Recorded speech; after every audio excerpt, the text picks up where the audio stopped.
In today's video, I will show you how to deactivate a Qualtrics survey.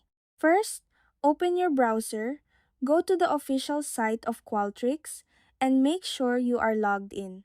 Once you are on the home page, open the project you want to pause.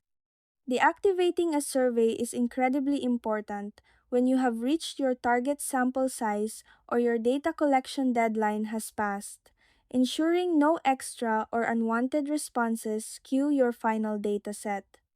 To start the process, click on the Distributions tab located at the top of the page.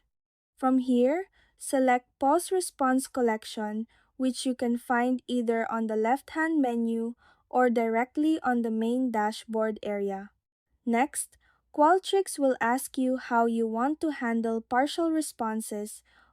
You will need to choose whether to allow in-progress respondents who are currently filling out the survey to finish their answers or to close their active sessions immediately and block them from submitting.